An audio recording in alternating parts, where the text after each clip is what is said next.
Assalamualaikum Ustadz, saya mau bertanya bagaimana tentang bid'ah. Terus, apakah kalau misalnya membangunkan orang sahur, terus takbiran sama ziarah ke makam ketika mau Ramadan itu termasuk dengan bid'ah?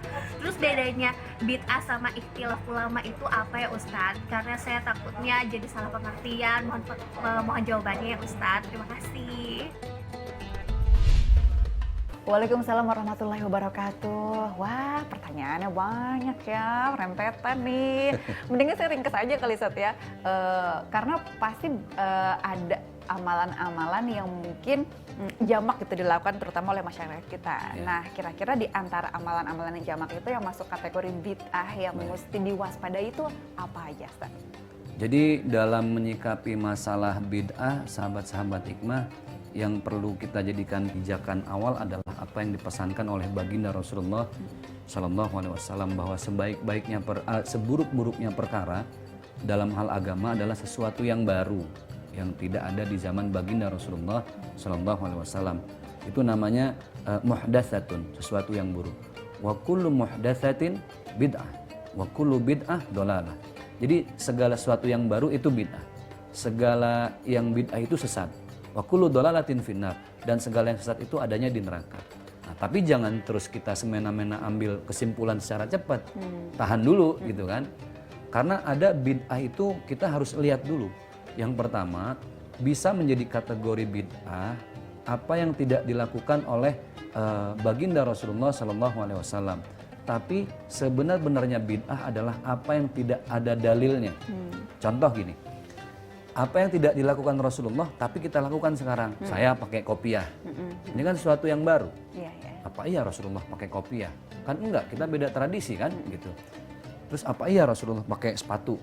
Berarti sesuatu yang tidak ada di zaman Rasulullah, jangan-jangan itu sesuatu yang bid'ah.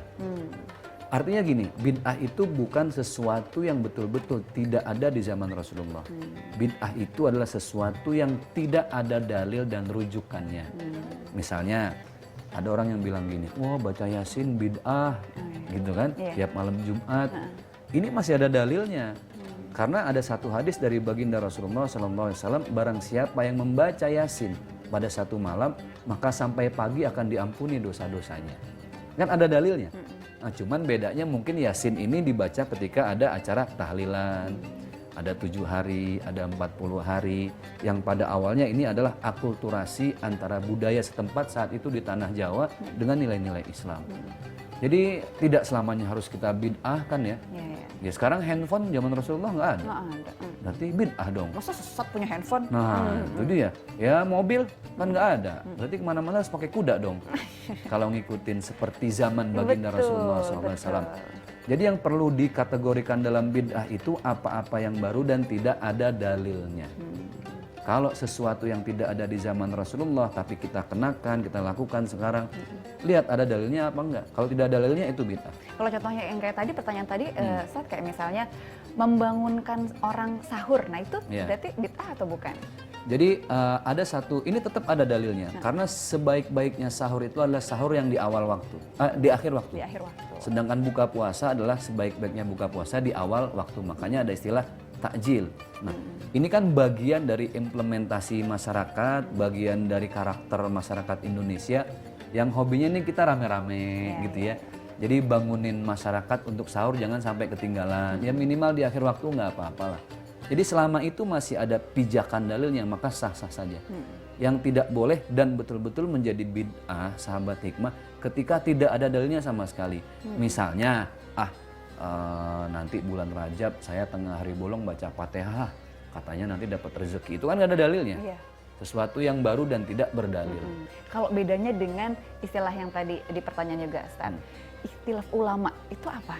Ikhtilaf ulama itu artinya perbedaan pendapat ulama. Misalnya gini, mazhabnya kan mazhab ada 4, Syafi'i, mazhab Syafi'i, Maliki, Hambali, Hanafi. Mazhab yang paling banyak kita anut ini Syafi'i. Contoh, mazhab Syafi'i itu berpendapat bahwa dalam gerakan sholat, kalau kita tiba-tiba bergerak lebih dari 3 gerakan, maka batal sholatnya. Tapi tidak dengan mazhab lain. Jadi itu perbedaan pendapat. Satu pendapat mazhab A dengan B tidak sama. walaupun merujuk pada satu hadis atau satu ayat Al-Quran. Ya, tapi manusia itu kan perlu beristihad. Mereka bisa mengeluarkan hukum tertentu, fatwa tertentu dengan latar belakang geografis, latar belakang keluarga.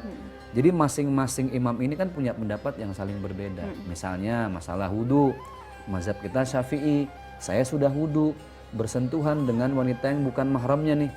Mau dia sengaja, mau tidak sengaja, batal. Saya harus wudhu lagi. Tapi tidak dengan mazhab Hanafi. Mazhab Hanafi itu berpendapat kalau bersentuhan tidak dengan nafsu, maka tidak jadi masalah. Mana rujukan hadisnya? Rujukan hadisnya adalah sahabat pernah melihat Rasulullah SAW, bahkan Aisyah yang meriwayatkan hadisnya bahwa Rasulullah pernah dalam keadaan berwudu tapi mencium Siti Aisyah lalu dia melaksanakan sholat. Nah ini kan masing-masing ada rujukannya. Makanya ada prinsip yang bagus. Satu dalam akidah, toleransi dalam ibadah. Akidahnya satu, tapi kalau sudah ikhtilaful ulama, perbedaan pendapat, ya sudah masing-masing. Mana yang benar, mana yang salah. Yang benar yang tidak merasa paling benar. Yang salah yang nyalahin orang terus. Nah itu. Itu dia. Tuntas kayaknya kalau masalah Berat itu juga ya. masalah ini ya. Pagi-pagi ya. Pagi-pagi udah berat-berat. Yaudah deh, kalau gitu masalahnya juga berat nih masalahnya nih. Tadi kan Ustaz ngomongin soal wudhu kan, menyinggung soal wudhu. Tapi bukan permasalahan bersentuhan atau tidak setelah wudhu. Ini adalah permasalahan air ya nih Ustaz. Oh, air. Di Jakarta ini nggak semua orang tidak semua orang bisa mengakses air bersih. Oke. Nah, untuk air minum aja susah, untuk mandi aja susah. Nah, kalau untuk wudhu sebenarnya kan nggak bisa ditawar karena itu untuk kita beribadah. Tapi gimana kalau kita wudhu dengan air yang kotor? Kita akan bahas saja, jangan kemana-mana sahabat Hikmah.